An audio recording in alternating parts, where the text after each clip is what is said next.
Hello everyone, welcome back. It's Coach Fury here, and we're back today with another Let's Play series. We've not done one of these for a little while now. It's been a bit of a hiatus, but we're back today with a new series, a new Let's Play series with a particular focus. So, for those of you who've followed some of my Let's Play series before, we obviously delve into the world of Draft Day Sports Pro Basketball, and of course we're going to be back there today. But we're back today not only with Draft Day Sports Pro Basketball version 18, but version 20, which is fantastic to have a chance to bring you a Let's Play series of that. And today we're going to be starting a new Let's Play, as I said. Last time we finished off about the LA Waves, and finally, after several seasons, brought them a much needed title through the likes of John Wall and Anthony Davis and co. But for this episode and this Let's Play series, we're going to be delving back a little bit into some of the historical aspects of pro basketball. And one of the great things about the new version is that it's built in to the game itself.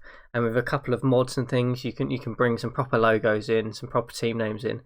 And well, given the current things that are happening in the world, and not being much basketball or no sport on at all, we're going to go in and we're going to delve into a particular point in history, and one that's I'm finding of quite interest at the minute, because it's in on a popular streaming channel, streaming show. We're going to be delving into the world of none other than The Last Dance itself, the Chicago Bulls, the final season of Michael Jordan, and this Let's Play is going to be seeing whether we can not just only replicate that and bring a final title to one of the game's possibly one of the game's greatest ever players, but also seeing if we can do it slightly differently, and seeing what bumps come along the road, and seeing what trips and turns happen on this Let's Play series. So obviously we're going to be the Chicago Bulls, no surprise about that. You may look to see this screen if any of you have watched my other series on version 18. Version 20, the UI for it is so much better. It looks and feels much better now, and I'm really excited to delve into this and play my first Let's Play series in this new engine. So you'll see that the screen looks slightly different. With obviously Chicago Bulls.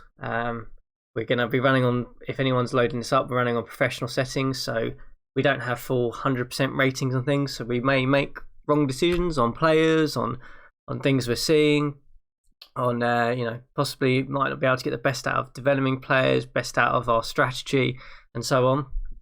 But we'll see how that goes.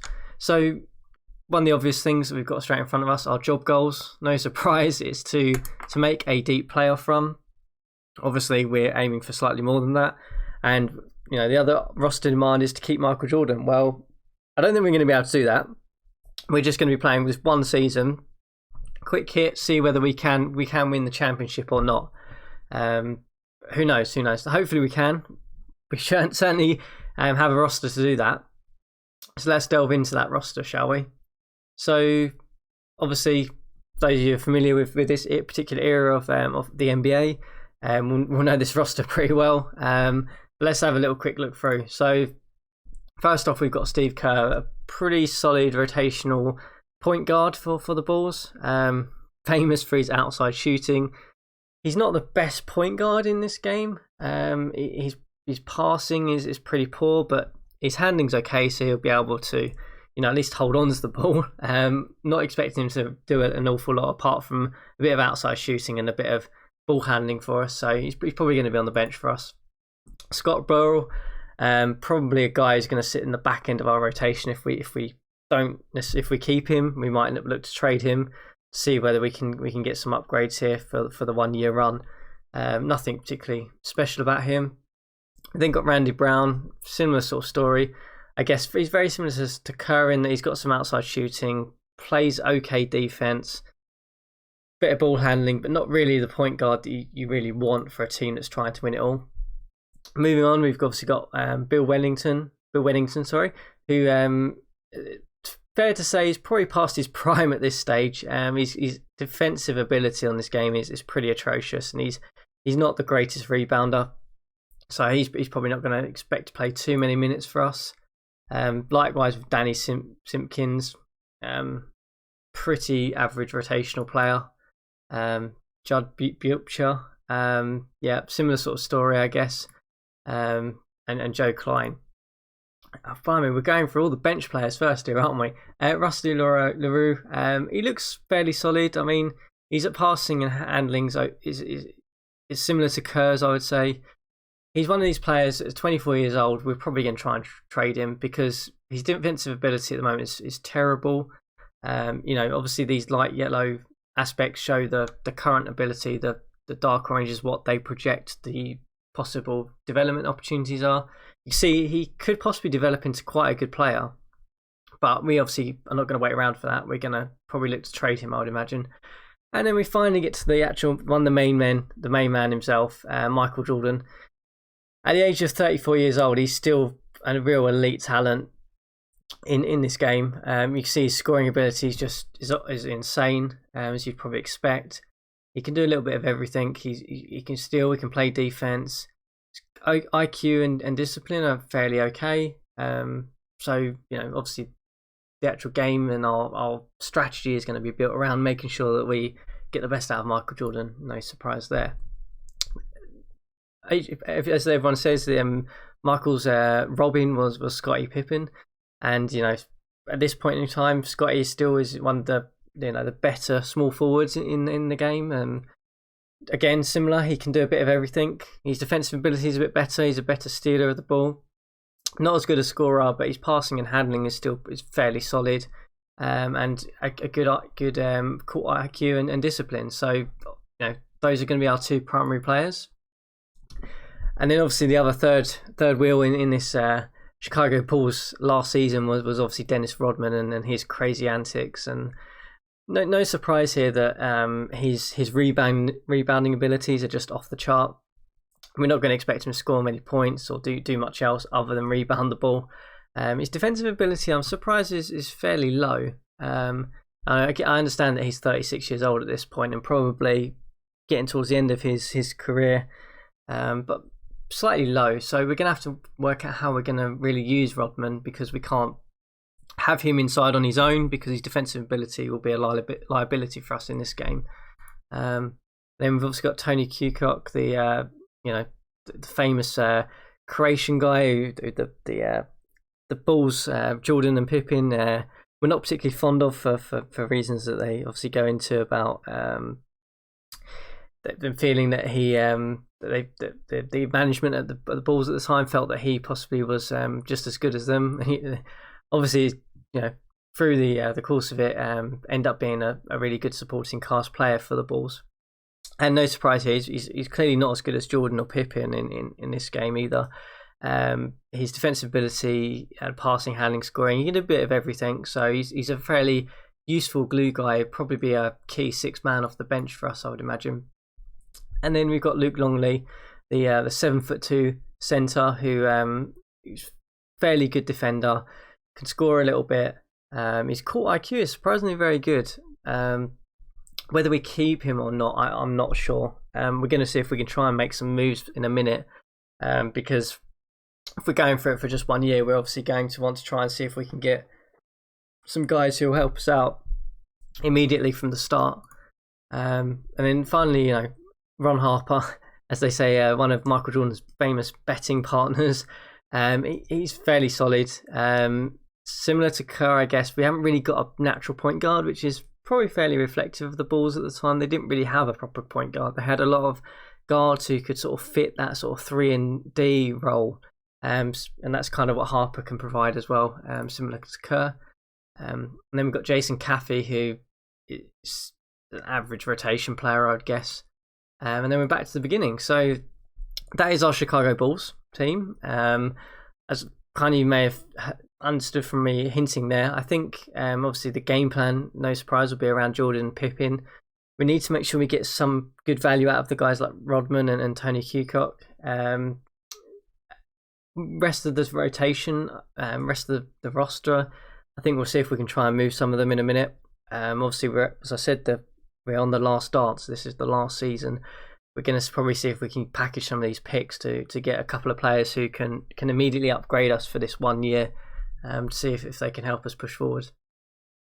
Moving on to some other things. I mean, you've got stats up here. Obviously, there's not going to be anything here at the moment. We'll review this at another time. Contracts, if anyone would like to know. I mean, we're only going for 1 year here, but interesting that Rodman's still contractually for a couple of years on this one. Pippen's under 1 year.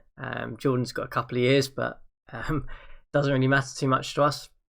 So that's kind of how the balls look. In terms of how we're going to play this, it's probably really important that we get the strategy right. So I've been thinking about this one sort of off camera really for a little while, and thinking about how I approach this, because one of the great things about this new Draft Day Sports 20 version is you have a lot more ability to sort of influence the way your team plays. If you go back to some of the previous versions, I'll go back to the office here, you can see the only thing you really had was your philosophies, and as you tweak the philosophies, that kind of changed the game, but realistically every team played the same structure in the same way. What's really good about this new version is that you can pick your own offensive strategy, and there's a whole host of them to choose from. You can go for 7 seconds, for those of you who follow the Phoenix Suns who made that famous.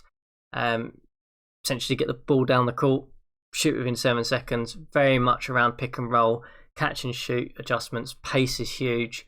Very much focus on point leading it, pick and roll, kicking out, driving in, limiting sort of the slow, grindy post up plays. You've then got the likes of the opposite to that, which is the grind. For those of you in terms of teams that are familiar with this, you've got the likes of the Detroit Pistons at the time of this, probably a couple of years ago actually from this era. The original Pistons with Isaiah Thomas and co. Slow build up basketball, focus a lot on jumpers, post usage, not a huge amount of driving, very much slow, methodical. Think old school basketball, think of that. And then got obviously post focus, where you just literally kick the ball into the post every single time. So in this sort of situation, your forwards and your centers are going to get a lot of the ball. So if you've got a really good forward or center, for example, like Karl Malone, Tim Duncan, Shaquille O'Neal, great offensive strategy for them. You then got perimeter focus, which is pretty much as it says. You're going to catch and shoot, hit threes, that kind of thing, at a sort of moderate pace. I think it's probably like a slower version of the 7 seconds with a little bit more outside shooting.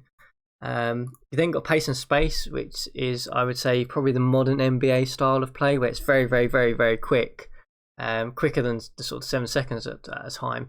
Very much about drive and shoot, drive and pass, and very much about that kind of mid-range, sort of outside mid-range 3-point shooting kind of thing. But the pace is still pretty big. And then you got balance, which is probably what I would say is old school Draft Day Sports Pro Basketball strategy, where it's all very much mixed. You kind of really couldn't control it too much. So if you've got a team that's really perfectly balanced, you've got outside shooters, you've got guys who can hit mid-range shots, you've got guys who can drive, you've got guys in the post who can score. If you've got that sort of perfect team, balanced is the way to go. For our Chicago Bulls, we don't have a perfectly balanced team, no surprise.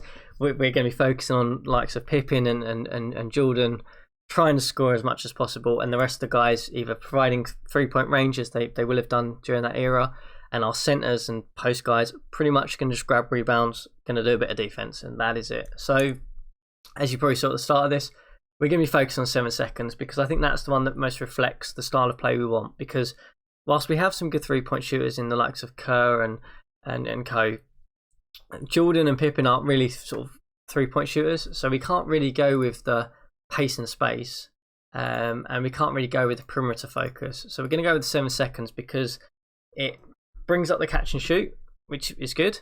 It also brings in the drive and shoot, and the pick and roll usage, which I think if we get Jordan or Pippen on the ball, that's when they're utilised their best. And the reason I say that, which is probably quite a good dive into it, is because one of the things I didn't show you earlier, but it's really great about this game, you may have seen it on the right hand side, is around the floor range and the ball actions.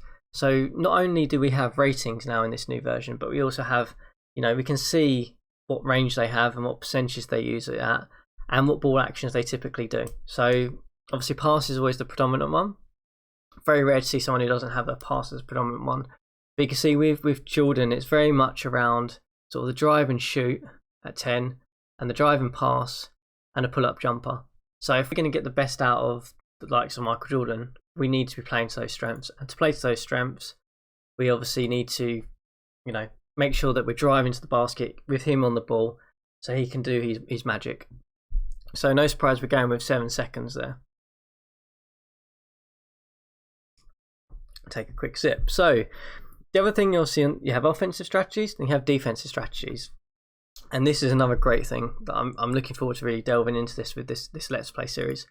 So again, similar to the old defense strategy in Draft Day Sports 18, you couldn't really have a defensive strategy because you couldn't really set anything up. You couldn't play it a certain way.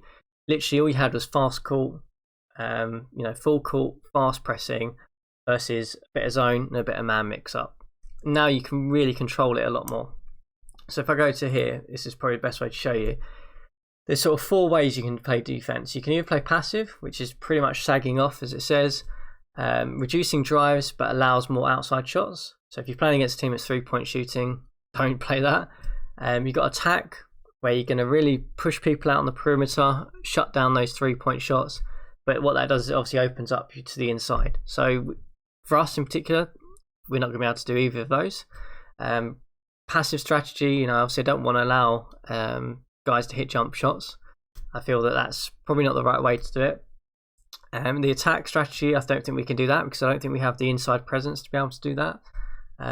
So we're not going to go with that. Switching is obviously the new NBA norm pretty much, where as soon as there's a pick and roll, player doesn't sag off, they just switch automatically into the matchup. Great if you've got players who are very versatile, similar height, similar defense. We don't have that. This kind of era of basketball doesn't have that strategy or that style, so I don't think we're going to be able to do that. So we're just going to go very simply with straightforward man-to-man defense. And then the other final piece that you can do is you can obviously set up assignments. So we'll probably use this a little bit more hopefully as we get towards the playoffs and we'll start doing proper matchups, because you can literally game by game match up who you want to mark opposition players. For us, we're just going to keep it fairly simple whilst we're going through the regular season. We're just going to say, Michael Jordan, you mark the best perimeter player essentially. Luke Longley, Bill Wellington, we don't want you obviously going out and marking any perimeter players. So you stay with post players, and then everyone else will just basically pick up who's next, because we're playing straightforward man-to-man defense.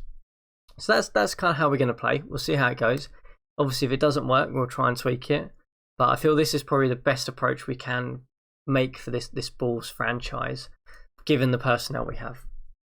And speaking of personnel, let's have a little look at some trades, shall we, before we dive into our first game? Because I'm keen to try and make a couple of early moves and be quite aggressive with this Let's Play series.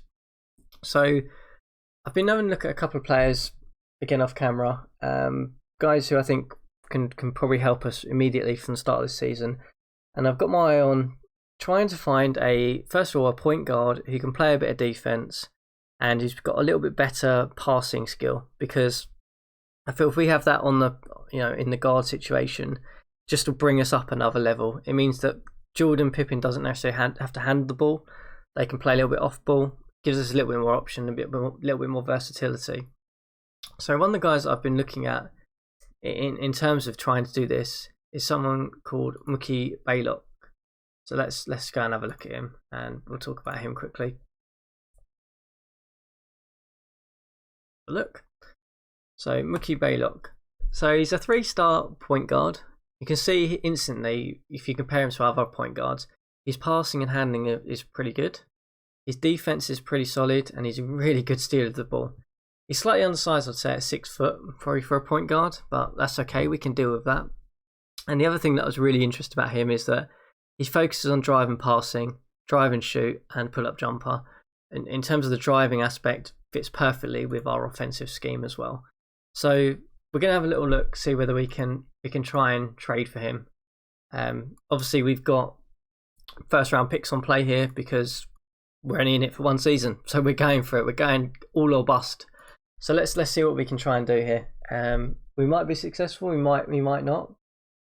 But what I'm thinking is we can move some of these guys who we don't necessarily want to keep in the long term. So what I'm thinking here is if we go down the end of our bench here, we could probably try and move someone like Belcher, 6 million, and probably someone like, let's try and move Klein first, and let's try and just throw in a first round pick and see if that works. So the advantage is to Atlanta. Let's see if they'll take it. Yes, okay, great. We've got our point guard sorted. So the second position that I've been looking at, so if we can upgrade, is that sort of centre position, because whilst we've got the likes of Longley, who's okay, he's fine, I really want a defensive presence in there. Because I feel if we can stop people on the perimeter, stop people in the post, makes it a little bit harder. And it hopefully means that the likes of Rodman, whose defensive ability is particularly low, we can play him alongside a really defensive-minded centre and hopefully hide that weakness and then utilise some of Rodman's amazing rebounding ability. So one of the guys that I've looked at for that is a particular guy I'm sure any NBA fan is fairly familiar with, and we're going to see if we can get him, and that is none other than Hakeem Olajuwon. We'll just call him Hakeem. I can't say his last name. So Hakeem, the reason I'm saying this is he's a 3.5-star centre. He's 35 years old, so Houston might be open to moving him. But when we look at his defensive ability, it's fantastic. 92, can shot block 70, stealing, and he's a good inside scorer. We're not going to be looking at him to score a lot, just looking at him to basically be a huge defensive presence in the paint for us. So let's see if we can get him before we go into game one, and we perhaps have a little bit of a talk about the teams that will probably be trying to beat us this year.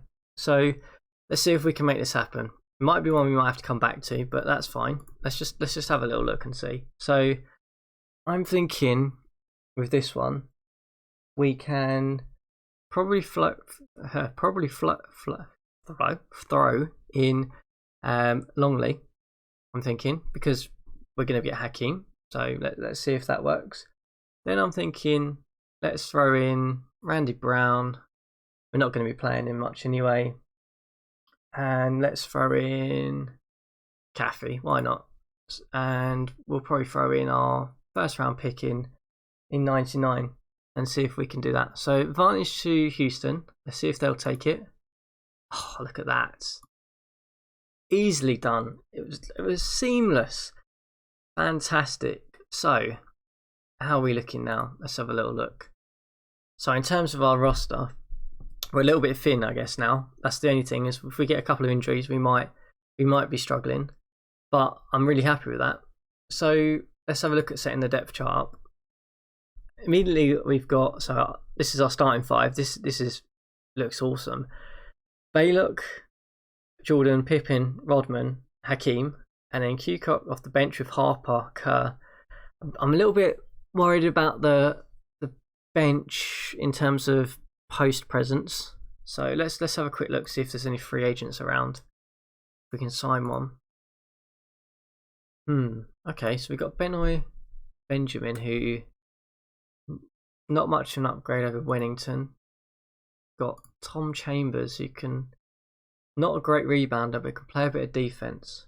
I wonder, who do we take? I'm thinking Tom Chambers. Let's pick up Tom Chambers. The reason I say this is because his defensive ability is great. His rebound is not particularly good. But if we put him alongside Rodman in rotations, Rodman can cover the rebounding. He might be able to cover a bit of the defense in the paint. So let's see if we can get him picked up on a quick 1-year deal. So that's fairly straightforward in this game. You can pretty much sign them instantly. So that's good. So back to the depth chart. So I'm thinking if we move Chambers up here and we say that whenever Rodman is off, this is one of the new things I should say that they've changed in this draft day sport. So previously they had pretty much lines and you'd have to put in weightings and then a sub matrix with jerseys. This is so much easier. You can literally just click and move guys around and position them. So much better. So I'm thinking, oh, wrong button. I'm thinking we'll allow Tom Chambers. So these are the positions that we want to allow him to play. We're going to allow him to play probably the front two. If he gets under 85, we'll pull him out, and let's put him in the centre position. I think here. Actually, Wennington, if there's garbage minutes, he can play. I'm thinking then if we move Hakeem like so. So we're just going to adjust this slightly so that when the likes of Rodman is off, Hakeem is in, and then Tom Chambers is going to play some of just the bench minutes basically when Hakeem is out.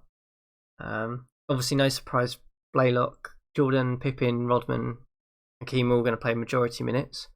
I'm not happy with Burrell playing small forward, so I'm probably going to move Kukoc into that position. Let's actually adjust this slightly. I'm thinking that this works because then he obviously brings his minutes up, but he can comfortably play.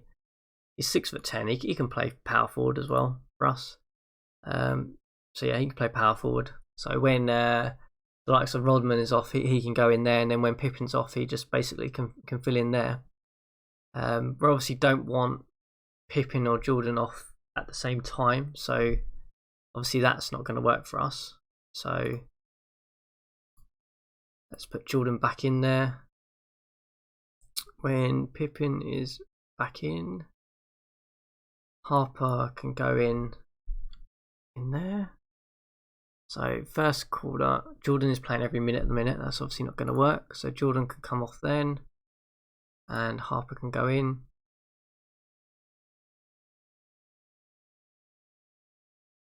That looks okay to me from what I can see. In terms of point guard, who do we rather have? Would you rather have Harper or would you rather have Kerr in there? I'm thinking it's close, but I'd probably would rather have Kerr in there. I think it's sort of the backup guard. So let's make that like so. And let's just move Kerr up. And I think that looks pretty good to me.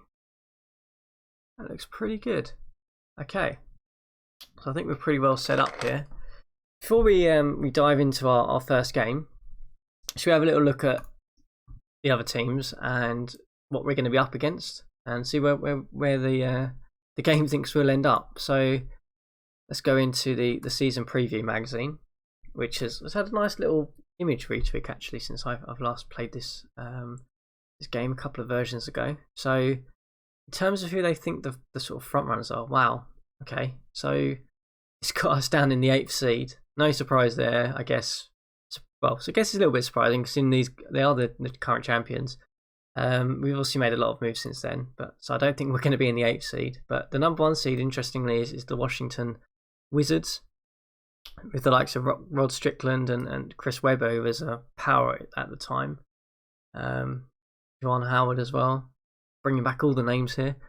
Then moves over to the Hawks. Obviously, this is slightly different because Blaylock is no longer there. So I wonder who's going to play the point guard position for them. But they've got the likes of Steve Smith and Mutombo, so should still be up there, I guess. In terms of the rest of the East, got the likes of Milwaukee. Obviously, Ray Allen's still there. Younger Irvin Johnson and Glenn Robinson. So interesting.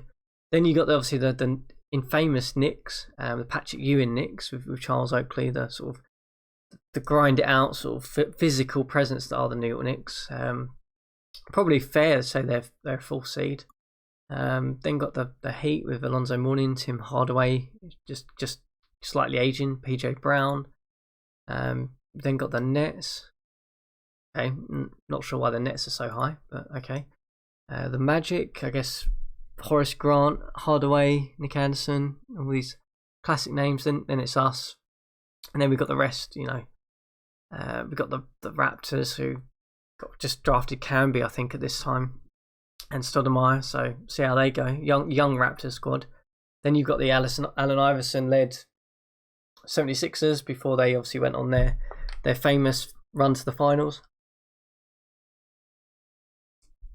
I think it might be Allen Iverson's second or third year in the league, so see how he goes. Then got the interesting Cavaliers, which is a team that just drafted Igauskas. Sean Kemp is there as well, blimey.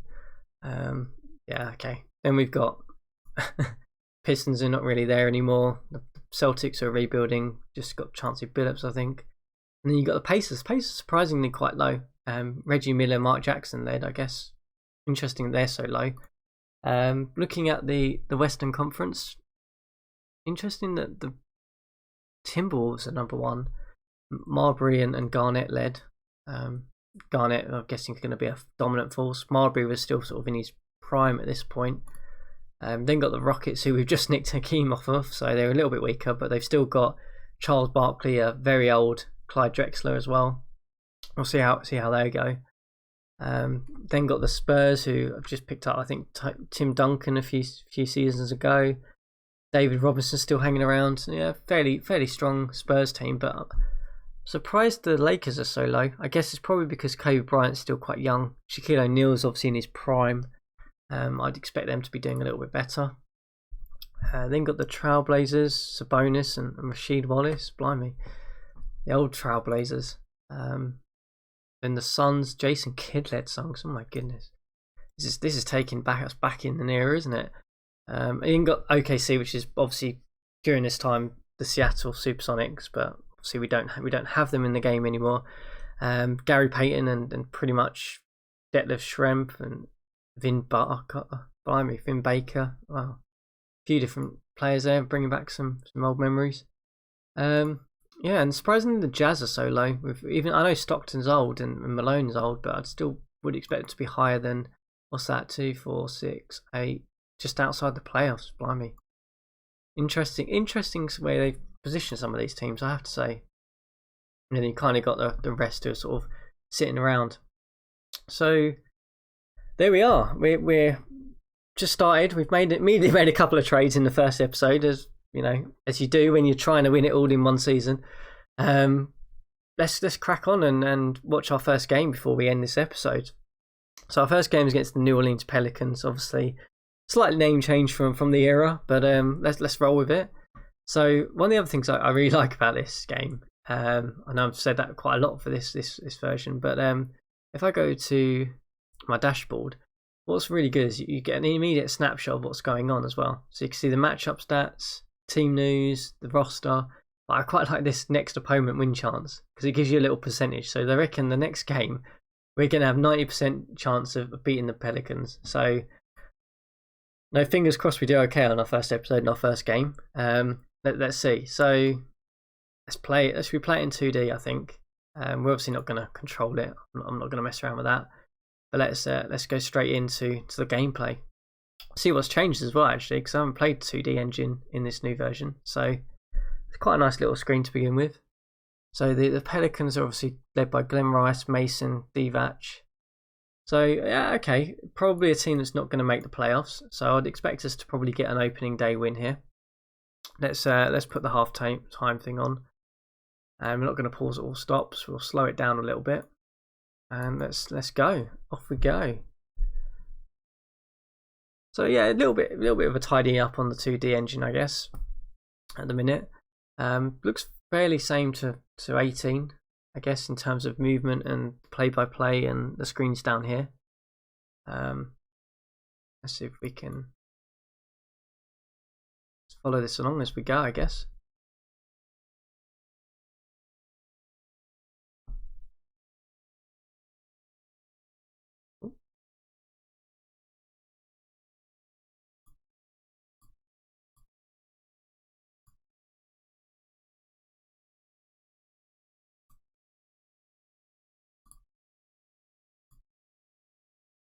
Okay, I may have managed to click the screen somehow. Ah, there we go. Right.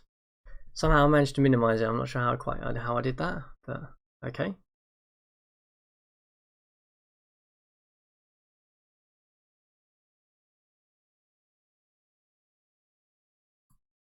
Okay, this is going a little bit too slow for me. So let's come out of this and let's go back in, and let's actually speed it up a little bit.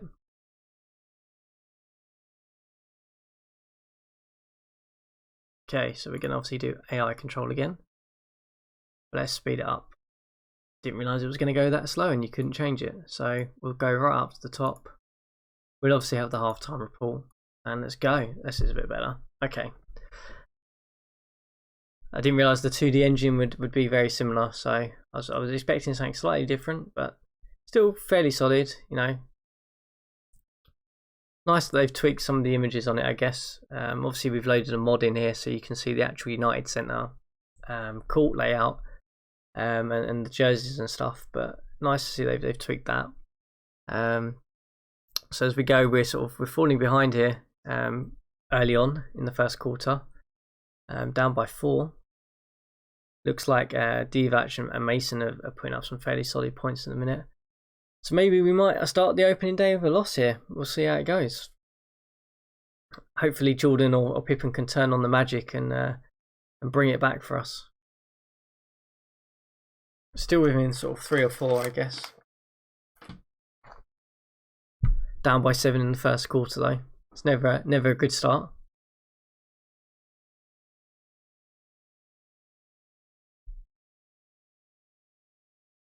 Looks like Baylock's shooting slightly odd, 4 of 10. So interesting trade, I guess, so far. First game, he's obviously trying to make a point, but you know, taking shots away from our main guys, Jordan and Pippen and co.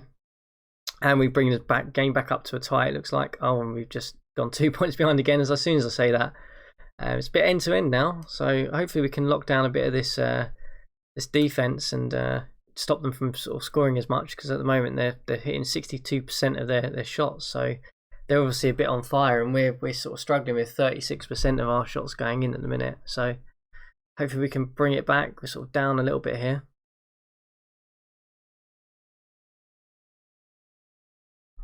We need Jordan to come in and make his mark here. Obviously Pippen 1 of 4 is not great. Down by 9 now as we head into sort of the back end of the second quarter here. We're sort of starting to try and still hanging on, but they're still trying to pull away from us. Obviously their shooting has been lights out, so hopefully we can bring this one back, but we'll see in the half-time report how this looks. Looks like we've just been shooting atrociously. Jordan 2 of 10, which is just not good.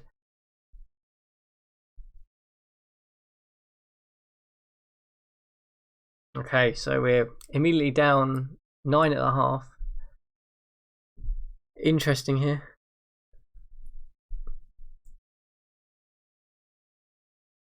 Looks as though we've just had a bit of an off shooting night here at the minute. So Jordan's 2 of 12, Pippen's 1 of 5, Baylock 5 of 13. So perhaps not the greatest to start for us this one, but let's see how the second half goes. If we can bring it back.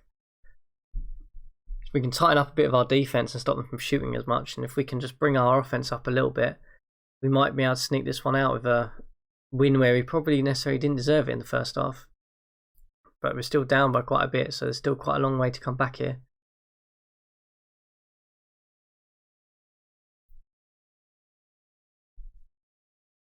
So we're still down by 8. Oh my goodness.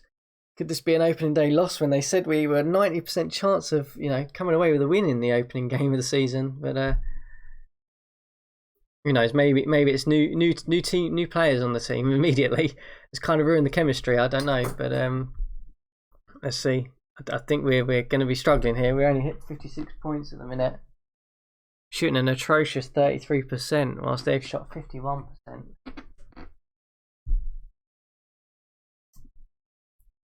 Just had a very off night. Pippen and Jordan 3 of 13 each. You know, 7 of 27 now. That's just not good enough.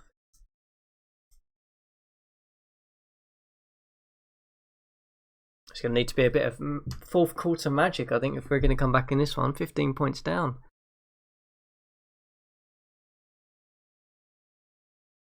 Yeah, I think this one might be a bit of a blowout, guys. We might be going straight into our first episode of this, trying to win the championship in the last dance with an opening day loss here at home. This is going to bring us a little bit of a rethink, I think, for the next episode. Just looks like, yeah, it looks like Jordan and Pippen have just had a massive off night, really. You know, just you can't shoot 37% and expect to win a game, I guess. Anthony Mason, on the other hand, and Divac in the post positions have just had an absolute field day against us. You know, 15 of 29, pretty much killed us inside.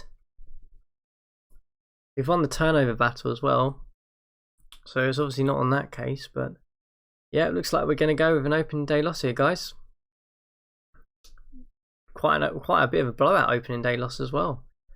So hopefully we can pick it up. Otherwise, this could be a very, very short Let's Play series.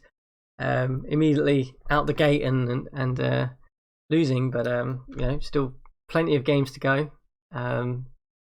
Yeah, opening day loss there. Not the best way to end the episode, but down by quite a few. Looks like Jordan had a pretty off night. Pippen had an off night. Baylock just decided to shoot the lights out for some reason, so that was interesting. Yeah, okay. That's the end of the episode. I hope you all enjoyed it. We're obviously going to be delving into the next one fairly soon.